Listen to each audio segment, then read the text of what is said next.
Conservatory, the Ozarks, and I'm here today with Nathan. and we're gonna go over all the concepts Nathan needs Do you want me to to know. scoot? Maybe, yeah, and then we can kind of share this. We're going to go over all the concepts that Nathan needs to know for Unit 4 of Level 1 of the Hal Leonard piano books. Usually I try to make this into 4 separate weeks of lessons just because Unit 4, the songs will not be, at least at the beginning of the unit, they won't be much more difficult. Sorry, I feel bad you can't see your own self. Nope, all good. I see me all the time. But like the songs aren't going to be significantly more difficult to play really at first, but it's like the theory, understanding everything that's going on in the unit, that's going to be the challenge. And so like the songs at first, I'll just leave it here, they won't be that hard for you to play, but like this is where the rubber meets the road, so to speak, and it's really important to me that you have a functional understanding of this. This is me teaching you how to read, and so we have to really, drill this stuff a whole bunch. So the first part of the unit is the staff, and these are all the things you need to know about the staff. Okay. So just memorize everything I'm about to say. Cool. A staff is 5 lines and 4 spaces, and on a staff we can write 2 kinds of notes. Line notes, where the note head has the line going through, and space notes, where the note head is between the 2 lines. And on the staff, this is going higher, this is going lower, even though on piano, right is higher, left is lower. On the staff, always, doesn't matter what instrument you're playing, up, down. So what would really be nice, there's actually this one curriculum I've used from Europe, and they've put the staff like this at first, so that way up and down. Yeah, cool. But it's not really necessary, but it is it can be a little bit confusing. Sure. If you have more than one staff, the plural form of the word is staves, just like how you turn the F into a V when you say leaves or loaves or roofs. And then music can move 3 directions on the staff: up, down, or repeat. And just like we have already learned, we're always going to read music from left to right, just like we read words in English. And that's really all that you have to know about the staff. Cool. So it's the easiest of the 4 parts of this unit. First is the staff, second is going to be bass clef, third is going to be treble clef, and then 4 will be the grand staff, the best part. So bass clef is next, and I'm going to pull out the pink flashcard right now that you need to know. And the book doesn't say all of these things, which is why having the tutorial is kind of nice sometimes, because I just randomly expect you to memorize a bunch of facts that I think are important, but apparently this book doesn't think are important enough to put in the book. So, did you hand me a black pen from over there? I'm going to write a few notes on the back of this for you. Yeah, that one with the silver lid's good. So, this is the bass clef, called the bass clef because the bass clef is for low sounds, and the word bass means low. And you usually in piano will use your left hand to play notes in the bass clef, and it will include on the piano the keys middle C and lower. Oh, cool. The bass clef had, that's not 100% true, but for now. Sure. True enough. Yeah. Yeah, true enough. The bass clef has another name. Sometimes it's called the F clef for 2 reasons. One, the F clef takes its shape from an old-fashioned letter F, which they show you here on the page. Like how an old-fashioned fancy letter F would look. The second reason the F clef is called the F clef is because the F clef identifies the F line, because the F line passes between these 2 dots, which they highlight in blue on your method book pages. And the F that corresponds with this F line on the staff is going to be this F right here. So F1, F2, F3. Mm-hmm. And that F has a fun nickname. Sometimes we can call this bass F. And if you put your left hand thumb on middle C, Mm-hmm. you will have your fifth finger magically land on bass F. That's just kind of how it works out. So if you see a note on the F line, you know that's going to be F3. Knowing that it's an F is not good enough because you've got like 7 Fs on the piano Okay, keyboard. sure, yeah. So you have to know which F is it. Okay. And the way you can remember the names of all the line notes in the bass clef, which are G, B, D, F, and A. The first G being G2. Ooh, okay, hang on. Good boys do fine always. It was one that we got taught. Yep. Because I played trombones. That was on the bass clef. Oh, yeah, that's a good one. And then the other one is it E? That's treble clef. Yeah. Every good boy deserves fudge or something. Yeah. EGBD. Okay. Yeah, cool. yeah. That was from the deep parts of mine. So my Yeah. memory. So I usually encourage people not to use those particular ones. Okay. Just because I'm down to update it. they are so similar. And Okay, sure. so I use, you don't have to use this particular one because you can Google and find like gajillions of options, and whichever one is most memorable to you is the one you should use. Sure. But I use Gummy Bears Don't Fly Airplanes. Okay. Cute. Yeah. And so from bottom to top, Gummy Bears Don't Fly Airplanes. And I wrote the letter and the number in here for you for the line notes. So Okay. these are the bass clef line notes. That's like the little mnemonic device. And then for the spaces, I use All Cows Eat Grass, which you probably heard that one before if you play trombone. All cows eat grass. Yeah. Okay. Yeah. For the spaces. Yeah. And so that's A, C, E, G, like this. And this first A is going to be this one right here. So that's going to be A3, C3, E3, and G3.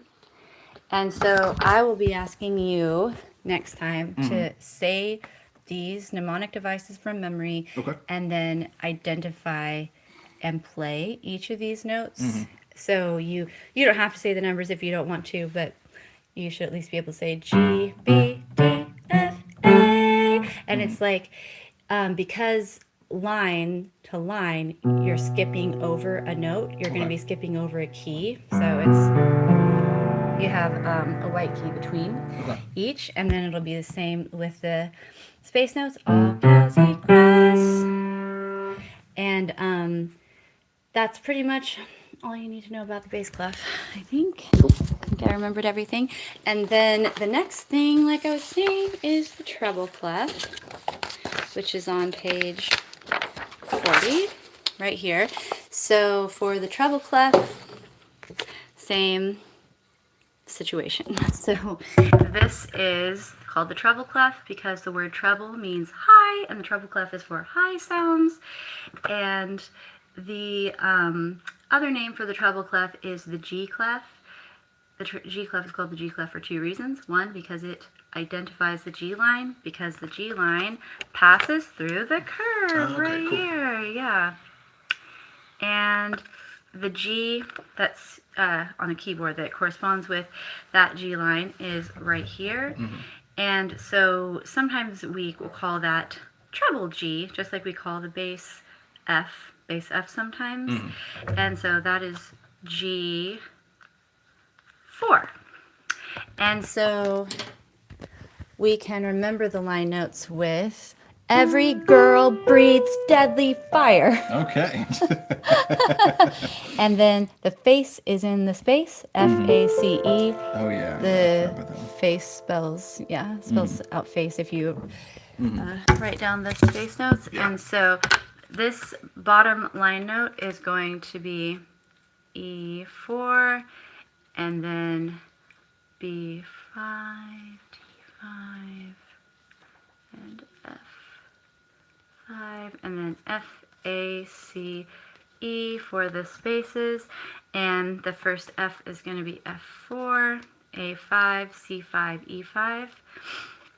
And so, like I say, you don't have to have the numbers memorized, but you have to know which key this E means. Like you have 2 E's just on this staff alone, and tons on the piano keyboard. So saying E is not enough. You have to show which E you're talking about at that point. And if you put, I guess, here, can you hold this like that kind of? Okay, yeah. So if you put, like we talked about, your thumb on middle C, your 5 finger will land on F. If you put your right thumb on middle C, your 5 of your right hand will land on treble G. And magically, this is middle C position, which contains all of the 9 notes on the staff you will need to know in this book. So those mnemonic devices highlight some notes that you won't need to actually be able to play like in any of the songs you're going to play right now in this unit. You're only going to learn 3 notes in the bass clef in level 1, 3 notes in the treble clef, and then 3 notes that come in between, in between the 2 staves. And so because your thumbs share middle C, you'll only need to know the 9 instead of 10, 1 for each finger of both hands. Does that make sense? Okay, so these are the first 3 notes that you'll learn for the bass clef, and I'll kind of show you how you could find them. So they're right around here, this F, this G, and this A. And so you don't have to say the letters, but you can see on this pink card how these correspond with the keys. Does that make sense? Yeah, Like that this is this F.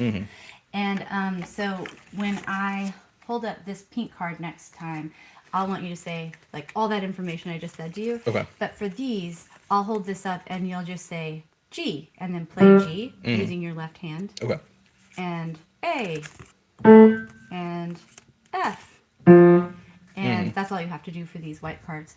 These are really important to use. It's just like when you're doing like multiplication table flashcards in school or something. Yeah. The flashcards really do work to help you be able to read quickly. And if you always are having to sound out your words like hopscotch,